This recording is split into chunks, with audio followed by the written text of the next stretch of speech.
하나님의 말씀대로 살아가는 삶에는 기쁨과 즐거움의 축제가 이어집니다. 예루살렘에 참으로 오랜만에 즐거운 소리가 울려 퍼졌습니다. 모든 백성들이 희생의 제사를 드리고 하나님께서 주시는 즐거움을 경험하게 되었습니다. 어린 아이에 이르기까지 즐거움의 소리를 발하였다고 했습니다. 예루살렘으로부터 멀리 떨어진 곳에까지 그 즐거움의 소리가 들려왔다고 했습니다. 얼마 만에 즐거움의 소리인지 모르겠습니다. 바벨론 포로로 잡혀갈 때 통곡 소리가 난무하고 곳곳에 피 흘림이 곳곳에 낭자되었던 바로 그곳, 이방 민족들의 침략으로 무너진 예루살렘 성전, 처참한 그 예루살렘이 회복되기에는 오랜 시간이 걸렸습니다. 다윗 시대에 예루살렘이 도시가 되고 하나님의 도성으로 세워지고 그곳의 성전에서 참된 하나님과의 교통이 이루어지며 또한 하나님과의 살아있는 그런 민족일 뿐만 아니라 경제적으로, 정치적으로, 문화적으로 강대국이 되어서 주변 이웃들에게 하나님의 살아계심을 증거하는 나라가 되었던 그 민족의 축복된 모습이 이제 다시 재현되는 것으로 보입니다. 즐거운 소리가 예루살렘에 울려 퍼졌습니다. 그 즐거움은 어디에서 온 것일까요? 예루살렘 성벽이 재건되었을 때 그 웅장함과 화려함과 아름다움 때문에 이 즐거움의 소리가 나온 것일까요? 아닙니다. 경제적인 형편이 좋아졌기 때문일까요? 그것도 아닙니다. 어떤 전쟁에서 승리했기 때문일까요? 그것도 아닙니다. 환경은 달라진 것이 없습니다. 형편도 좋아진 것 아무것도 없습니다. 성벽이 재건됐다 그래서 모든 상황이 한꺼번에 달라진 것은 아닙니다. 그러면 이 즐거움은 어디에서 온 것일까요? 그것은 하나님과의 바른 관계 속에서 얻어지는 하늘로부터 임한 선물인 것입니다. 하나님과의 바른 관계, 그것이 기쁨의 원천이요 셈인 것입니다. 내 안에 기쁨이 없는 것은 옳지 않은 상태에 있기 때문입니다. 하나님과 올바른 관계, 그것을 의라고 말합니다. 의란 하나님과의 올바른 관계, 나 자신과의 올바른 관계, 이웃과의 올바른 관계, 그리고 이 세상 자연과의 올바른 관계, 이 모든 것이 올바른 관계에 있을 때 우리 마음속에는 기쁨이 샘솟아오르게 되어 있습니다. 하나님께 주시는 거룩한 즐거움, 이 세상이 만들어줄 수 없는 환경의 부유함이나 높은 위치나 그리고 세상의 멋진 작품이나 성취가 우리에게 가져다 주지 못하는 지속되는 즐거움, 이 즐거움이 이 백성들에 임한 것이죠. 이 즐거움이 임할 때까지 이들이 어떠한 단계를 거쳐왔는지를 우리 느헤미야를 통해서 살펴보아야 합니다. 흔히 느헤미야서를 기억하기 좁게 성벽 재건의 역사다 이렇게만 기억하는데 그것은 절반만 올바로 기억한 겁니다. 성벽 재건은 사실은 도구였을 뿐입니다. 진정한 목적은 바로 이러한 모습이에요. 진정한 영적 성벽 재건의 역사는 하나님의 창조 질서가 그 공동체 회복됨으로 인해서 하나님이 주시는 즐거움이 그 공동체에 임하는 것, 이것이 진정한 영적 성벽 재건의 역사입니다. 전반부는 보이는 성벽을 재건했지만 후반부는 보이지 않는 성벽을 재건했습니다. 만일 이 보이지 않는 성벽 재건이 없는 보이는 성벽 재건은 아무 의미가 없는 것입니다. 그냥 토목 공사일 뿐입니다. 오늘 이 시대에 많은 예배당이 건축되지만 보이지 않는 성벽 재건이 함께 일어나지 않는 예배당 건축이 될 때 그것은 도리어 축복이 아니라 저주가 될 때도 있어요. 우리의 신앙을 무너뜨리는 계기가 될 수도 있어요. 보이는 성벽 재건보다 더 중요한 것, 보이지 않는 이 성벽 재건, 이것이 이루어졌기에 이들의 가운데 큰 기쁨과 즐거움이 지금 임하고 있는 겁니다. 그것을 느헤미야 8장, 9장, 10장, 11장, 12장에 걸쳐서 여러 단계를 거쳐서 나타난 겁니다. 그 단계를 우리 다시 한번 정리해 볼 필요가 있어요.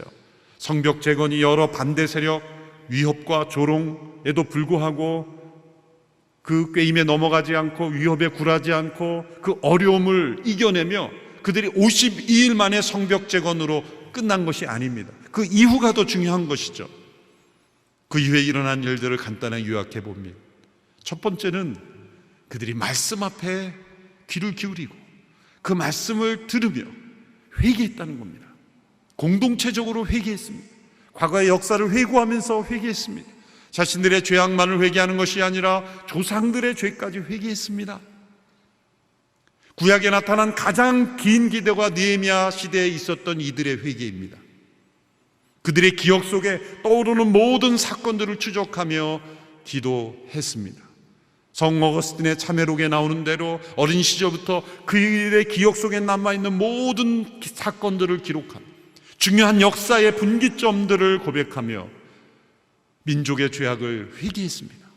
통곡하며 회개했습니다. 금식하며 회개했습니다. 초막절 절기를 지키고 각자 집으로 돌아갈 수 있었음에도 불구하고 그들은 또다시 모여서 회개의 기도를 드렸습니다. 우리 개인의 신앙에 적용해 보면 어떤 기도의 제목이 깁니까? 우리의 필요를 아뢰는 것이 깁니까? 아니면 회개의 기도가 깁니까? 우리는 필요를 아뢰는 기도는 아주 길고 회개의 기도는 아주 짧지 않습니까? 이것이 정반대가 되어야 합니다.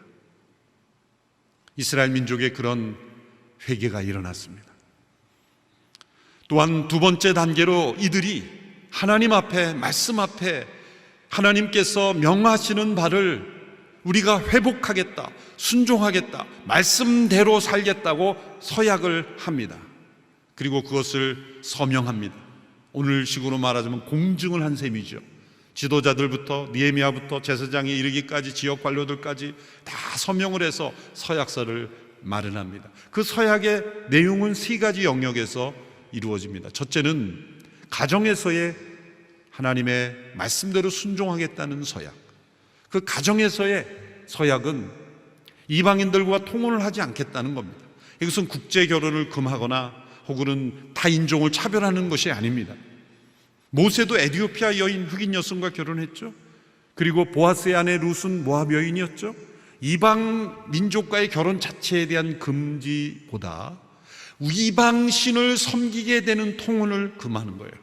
솔로몬과 같이 솔로몬이 이방 나라의 여인과 결혼한 목적은 어떤 정치적인 외교적인 목적이었죠. 그걸 통해서 나라는 부강해져 있을지 모르지만 도리어 많은 우상들이 그 나라에 들어오지 않았습니까? 바로 그러한 결혼을 금하겠다라는, 가정을 하나님의 가정으로 올바로 세우겠다라고 서약을 한 겁니다. 두 번째는 일터에서의 서약. 이것은 안식을 지키겠다는 서약입니다.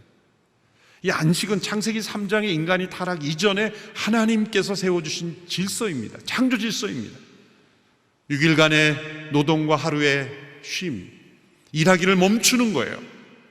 또 6년 동안 그 토지를 경작하고 7년째는 그 땅을 쉬게 하고 빚을 탕감해 주는 겁니다. 이런 안식일의 이 어떤 하나님의 패러다임은 하나님의 질서를 우리 세상 속에, 일터 속에 부여한 거예요. 이것을 지키면 하나님의 축복이 임하는 통로가 되는 거죠.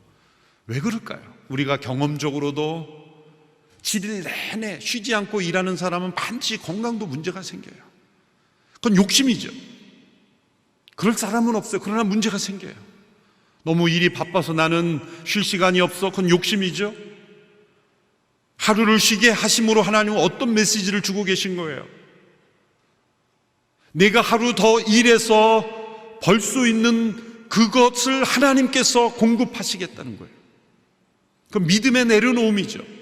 또 한편으로는 이렇게 말씀하시는 거예요. 너가 그렇게 계속 일하지 않아도, 너가 일하지 않아도 세상은 잘 굴러갈 거야. 겸손하라는 겁니다. 우리의 힘으로 사는 것 같지만 하나님의 공급하심으로 삶을 깨달으라는 거예요. 너가 세상을 다 매니지한다고 착각하지 말라는 거죠. 6년간 토지를 개간했으면 1년을 쉬게 함으로 그 땅의 토질이 좋아지도록 만드는 거죠. 그냥 방치하는 것이 아니라 땅도 쉬게 하라는 거예요. 사실 코로나 팬데믹 이 상황을 영적으로 보면 하나님이 강제 안식을 전 세계에 주는 거예요.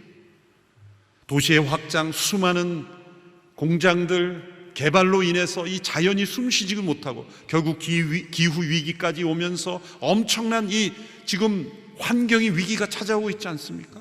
이 바이러스의 치료는 환경의 위기 한 일부분일 뿐이라고 학자들이 말하고 있지 않습니까?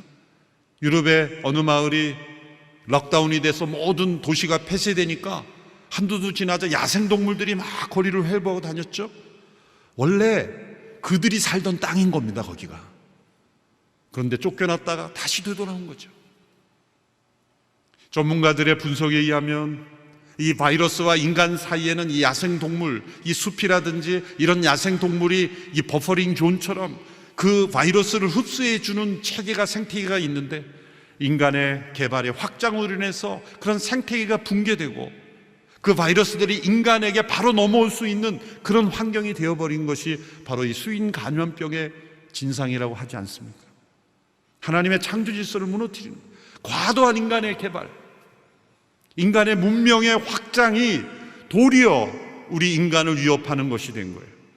이것은 안식을 지키지 않았기 때문이죠.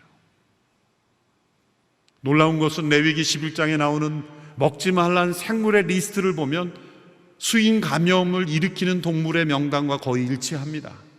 낙타하고 메르스의 주범이죠. 그리고 박쥐, 이것도 이 코로나의 주범 중에 하나죠.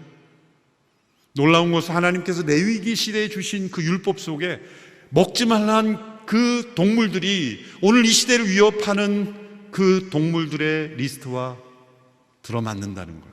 하나님의 창조 질서를 인간이 어기고 사는 것이 얼마나 위험하다는 것. 안식이 없는 삶, 땅을 쉬지 않게 하고 무분별한 개발, 이 모든 것이 바로 하나님의 창조 질서를 어겼기 때문에 생긴 문제입니다.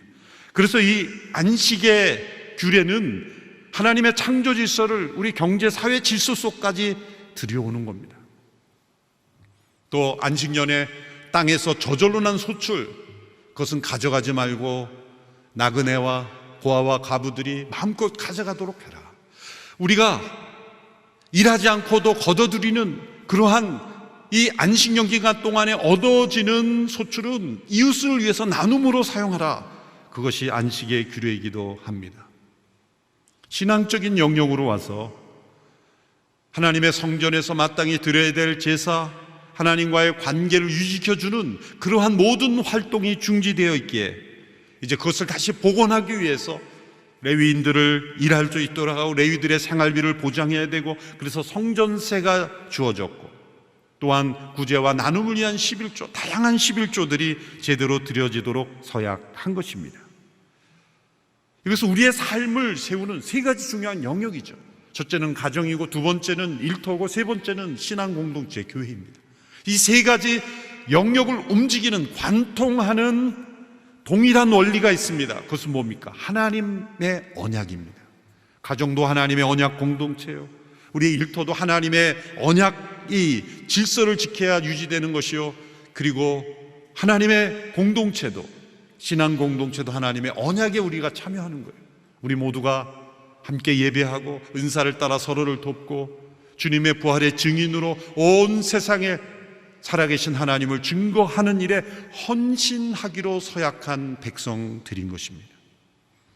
이들이 이러한 삶의 하나님의 질서를 다시 회복하기를 서약한 것입니다. 그리고 그 다음의 단계로, 세 번째 단계로 이제 10장부터 11장, 12장에 이르러서는 예루살렘에 거할 백성들을 확정 짓는 일을 했습니다. 이제 성벽은 재건되었지만 더 중요한 것은 누가 그 예루살렘에 사느냐입니다. 그래서 느헤미야가 인구조사를 다 한 거죠. 마땅히 예루살렘에 누가 살아야 되는지를 확인하고 싶어서입니다. 제일 먼저 지도자들이 헌신했습니다. 11장 1절에서 2절에 보면 지도자들은 당연 헌신이에요. 자진으로, 우선적으로 예루살렘에 거하는 것을 당연하게 여겼어요. 그리고 백성들 가운데서는 10분의 1을 제비 뽑아서 예루살렘에 거하도록 했습니다. 자진해서 살기에는 너무 인원이 나오지 않을 것을 염려해서 제비를 뽑은 것 같습니다. 그러나 그 밖에도 자원하는 사람들이 있었습니다. 이것은 헌신입니다. 희생이 요구되는 일이었습니다. 오늘날에는 수도나 도시에 사는 것을 선호하지만 그 당시엔 정반대였습니다. 특별히 예루살렘은 정반대의 상황이었습니다. 142년 동안 성벽이 없는 도시였어요. 그러니 1차 포로기환에서 수룹바벨과 학개스가랴 선지자가 힘을 합쳐 성전을 재건했지만 아무 소용이 없는 것은 성전을 지킬 레위인들이 없었고 제사장이 없었고 그리고 거주하는 백성들이 없으니 그 도시가 유지가 될 수 없었던 거죠. 3차 포로기환에서 느헤미야가 성벽을 재건했지만 그 예루살렘에 거할 사람들은 남다른 헌신이 요구되는 일이었습니다. 이제 그 백성들이 결정되었어요. 그래서 느헤미야가 그들에 대한 고마운 마음으로 이 느헤미야 10장부터 12장 초반부까지 그들의 명단을 기록하고 있는 거예요. 우리가 볼 때는 읽기, 발음하기도 힘든 사람들의 이름이지만 느헤미야는 정말 감격 속에 이들의 이름을 기록하고 있는 거예요. 이들의 헌신이 아니었다면 예루살렘의 정통성은 어떻게 이어질 수 있을 것인가? 남다른 헌신을 한 사람들을 기억하고 있는 것입니다. 그리고 나서 이제 12장 오늘 본문 43절로 이후에 나타난 이 기쁨이 그들 가운데 임한 거예요. 이제 오늘 본문에 들어갈 시간인데 벌써 설교를 맺어야 될 시간이 되어버렸습니다. 43절부터 44절의 말씀 우리 같이 한 목소리로 함께 읽어보겠습니다. 시작. 또한 그들은 그날 희생제사를 다 드리고 즐거워했습니다. 하나님께서 그들에게 큰 기쁨을 주셨기 때문입니다. 아내들과 어린아이들도 즐거워했습니다. 그래야 예루살렘에서 즐거워하는 소리가 멀리까지 들렸습니다. 그리고 그날 예물과 젖수확물과 11조를 모아두는 창고를 맡을 사람들을 임명해 제사장들과 레위 사람들을 위해 율법에 정해진 몫을 여러 성들의 들에서 거둬들이도록 했습니다. 항상 준비하고 서 있는 제사장들과 레위 사람들을 유다가 기뻐했기 때문입니다. 하나님과의 바른 관계가 회복된 공동체이만 하나님의 기쁨의 모습입니다. 제사장들은 항상 준비하고 서 있는 이 모습, 바로 이 모습이다. 그것을 보고 유다 백성들이 기뻐했다는 겁니다. 왜 이런 즐거움이 임했을까요? 하나님께서 명하신 바를 행하는 백성들에게는 하나님의 기쁨이 임한다는 것이 법칙입니다. 하나님에 대한 순종은 몸이 건조하고 우리에게 짐이 되고 고된 일이 아니라 우리에게 기쁨과 환희를 가져다 주는, 큰 기쁨을 가져다 주는 것입니다. 영어 단어로 표현하면 하나님 말씀을 지키는 것이 우리의 의무입니다. 듀티입니다. 그러나 그 의무를 행하는 자에게는 딜라이트, 기쁨, 축복의 즐거움이 찾아오는 거예요. 거기에는 대가가 요구됩니다. 말씀에 대한 순종이라는 대가, 헌신이라는 대가, 그 백성들의 삶의 질서의 가정과 사회와 그리고 성전에 마땅히 있어야 될 모습들, 하나님의 창조 질서를 지키고 하나님의 언약을 지키는 그 순종과 헌신이 있을 때 이 기쁨이 찾아오게 되는 것이었습니다. 히브리서에서는 예수님을 소개할 때 이렇게 소개합니다. 히브리서 1장 8절 9절의 말씀 제가 읽습니다. 아들에 대해서는 하나님 주의 보좌는 영원 무궁하며 주의 나라의 규는 의로운 규입니다. 주께서는 의를 사랑하시고 불법을 미워하셨습니다. 그러므로 하나님 곧 주의 하나님께서 기쁨의 기름을 주께 부어 주의 동료들보다 높이 뛰어나게 하셨습니다 라고 하셨고, 이것은 예수님께서 십자가에 자신을 내어주시는 순종과 헌신을 하신 그 아들에게 하나님께서 기쁨의 기름 부음을 부어주셨다는 겁니다. 이것은 십자가라는 엄청난 고통을 어떻게 예수님이 감당할 수 있었는지 그 원인을 설명해 주는 것입니다. 기쁨의 기름 부으심이 있었기 때문입니다. 히브리서 12장 2절에서도 이러한 것을 이렇게 해석합니다. 같이 읽어볼까요? 시작. 믿음의 창시자여 완성자이신 예수를 바라봅시다. 그는 자기 앞에 놓여있는 기쁨을 위해 부끄러움을 개의치 않으시고 십자가를 참으셨습니다. 그래서 그는 하나님의 보좌 오른편에 앉게 되셨습니다. 십자가를 어떻게 참으실 수 있었습니까? 기쁨을 위해, 기쁨의 기름 부으심을 하나님이 약속하셨기에 부끄러움을 개의치 않고 십자가를 참으실 수 있었습니다. 이건 정반대가 되기도 합니다. 내가 지금 말씀에 순종하는 이 길이 고통스럽고 힘겹고 참기 어려운 십자가의 길일지라도 그 기쁨이 약속되어 있다면 참을 수 있다는 거예요. 그 기쁨을 미리 가져와 사용하는 거예요. 약속된 기쁨을 미리 맛보는, 믿음으로 맛보는 자는 고통을 이긴다는 겁니다.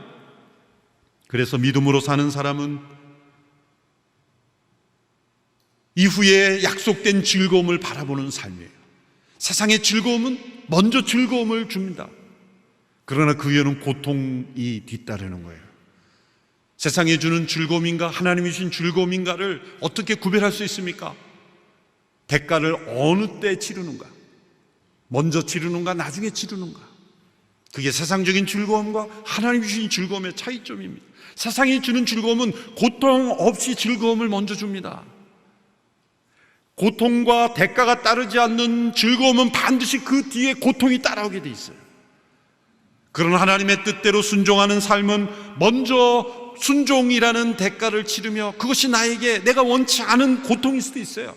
실제로는 고통이 아닌데도 받아들이기 힘들어서 고통스러운 거예요. 그러나 그 고통을 이기고 순종하며 헌신하면 그 이윤에는 풍성한 즐거움과 기쁨이 뒤따라오는 겁니다. 잠깐의 즐거움을 얻고 영원히 고통스러울 것입니까? 아니면 잠깐의 고통을 참고 영원히 즐거울 것입니까? 선택하는 삶이 우리에게 주어져 있는 것입니다. 그러므로 로마서 5장 2절 3절에서는 우리는 그분으로 인해 우리가 믿음으로 서 있는 이 은혜에 들어감을 얻었으며 하나님의 영광을 바라며 기뻐합니다. 이뿐만 아니라 우리는 또한 환난 가운데서도 기뻐합니다 고백하였습니다. 하나님은 기쁨의 하나님이십니다. 하나님은 우리를 어떻게 괴롭힐까 그렇게 늘 노심초사 힘들게 하려고 기다리고 있는 하나님이 아니십니다. 하나님은 우리가 하나님을 인정하지 않고 하나님을 대적하고 심지어 하나님은 멀리 떠나 있을 때도 하나님은 우리를 다시 되돌아오도록 이끄시며 노력하시며 그 기쁨으로 돌아오기를 노력하고 계신 하나님이에요. 우리로 인하여 기쁨을 이기지 못하시는 하나님이십니다. 그뿐만 아니라 하나님은 우리도 그 기쁨을 누리기를 원하십니다. 부모가 자녀를 왜 기뻐합니까? 세상적인 업적을 많이 남겨서? 자녀가 유명해져서? 부모가 자녀를 기뻐하는 까닭은 부모를 닮은 자녀이기 때문에, 나를 통해 태어난 자식이기 때문에 그 자녀를 보면 기쁜 거예요. 있는 모습 그대로 기쁜 겁니다. 있는 모습 그대로가 기쁘지 않으면 그 부모가 타락한 겁니다. 자녀가 부모에게 무엇인가를 하지 않고 부모의 기대대로 안 됐다고 부모가 자녀를 기뻐하지 않는다면 부모가 타락한 거예요. 그저 자녀가 건강하게 살아있음만 해도 때로는 부족하고 연약한 모습이 있을지라도 자녀를 기뻐하는 것이 부모의 참된 도리이죠. 부모됨입니다. 왜냐하면 하나님이 그런 분이기 때문에. 하나님이 우리 아버지이신 것은 우리가 무엇인가 세상에 업적을 남기고 위대해져서가 아니에요. 있는 모습 그대로를 기뻐하시는 하나님이시기 때문이에요. 그리고 하나님은 우리가 그 하나님을 그렇게 기뻐하기를 원해요. 부모의 최대의 기대는 무엇입니까? 자녀가 부모를 기뻐하는 것 아니겠어요? 부모 만나는 것을 기뻐하고 부모를 기뻐하는 자녀가 되는 것이 부모의 최고의 보람 아니겠습니까? 우리 하나님도 마찬가지. 우리 하나님 아버지는 우리로 인하여 기쁨을 얻기 원하시고 우리도 하나님으로 인하여 기쁨을 얻기를 원하시는 거예요. 그를 올바른 관계 속에 있어야 이것이 서로 기쁨을 누리는 것 아니겠습니까? 이 백성들이 바로 그 기쁨을 누린 겁니다. 지난 목요일 지구촌교회 사랑하고 존경하는 이동원 목사님, 원로 목사님의 가족 위로 예배가 있었습니다. 몇 주 전 이동원 목사님의 둘째 아들이신 고 이범 집사가 43세의 일기로 암 투병하다 세상을 떠났습니다. 정말 총명하고 영성 있는 귀한 아들이었습니다. 교회에서는 집사로, 또 사회에서는 변호사로 한동대 로스쿨을 수석으로 졸업한 인재였습니다. 한동대 로스쿨이 함께 기도하는 공동체로 그렇게 변화되는데 크게 기여한 학생이었습니다. 좋은 직장에서 좋은 변호사로 그렇게 잘 활동했습니다. 위로 예배를 마무리하며 이동훈 목사님이 나오셔서 가족 대표 인사를 하셨습니다.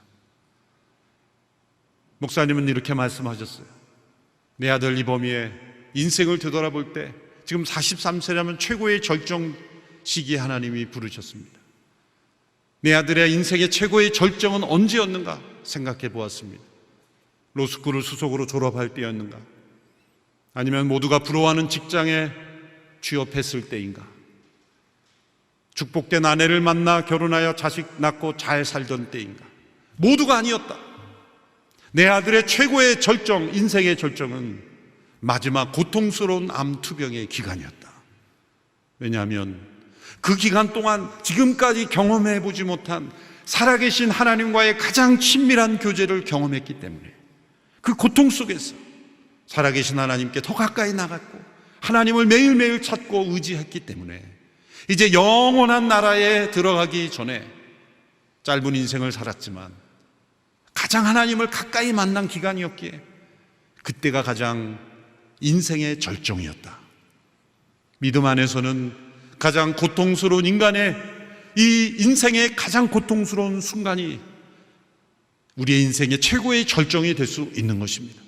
정반대로 인생의 세상적으로 최고의 절정기가 도리어 영적으로 볼 땐 하나님을 가장 멀리 떠난 최악의 기간이 될 수 있다는 거예요. 세상적인 가장 큰 축복을 받으셨습니까? 하나님과의 더 깊은 관계로 들어가지 않으면 세상적인 절정은 하나님으로부터 가장 떨어지는 골짜기가 될 수 있습니다. 그러나 인생의 깊은 사망의 골짜기라 할지라도 그 골짜기에 처하게 하심으로 우리를 하나님을 가장 가까이 바라보는 비전의 골짜기가 될 수 있어요. 영어로 밸리, 이 골짜기는 비전이 될 수 있는 거예요. 하나님께 더 가까이 나가는 절정이 되었다. 이동훈 목사님의 이 고백에 위로하러 간 모두가 다 더 큰 위로와 도전을 받았습니다. 사랑하는 성도 여러분, 예루살렘에 울려 퍼진 이 즐거움의 소리는 세상적인 즐거움이 아닙니다. 성벽이 재건되었다고 그렇게 자축하는 성취를 기뻐하는 순간이 아닙니다. 회개와 각성과 그리고 하나님 앞에 바로 서겠다는 서약과 그들의 결단, 이후에 그들이 또 문제가 생길지라도 이 순간만큼 하나님이 주신 거룩한 기쁨을 경험하였던 것입니다. 이렇게 말씀대로 살려는 노력 속에 있다면 우리에게선 하나님이 주신 기쁨이 샘솟듯 일어나게 될 줄로 믿습니다. 기도하겠습니다. 하나님 아버지, 하나님의 말씀대로 사는 것이 짐처럼 의무처럼 부담처럼 여겨질 때가 있습니다. 그러나 그것이 우리에게 축복이요 기쁨의 셈인 줄 믿습니다. 하나님의 창조 질서를 따라 살아가는 저희들이 되게 하여 주옵시고 우리의 가정과 일터와 교회, 이 나라 민족 가운데 하나님의 말씀이 능력으로 역사하는 은혜를 허락하여 주옵소서. 그래서 이 나라 민족 가운데 기쁨의 소리가, 즐거움의 소리가 울려 퍼지게 하여 주시고 우리의 가정과 일터의 교회에 이 기쁨의 소리가 풍성히 흘러나오게 하옵소서. 예수님의 이름으로 기도하옵나이다.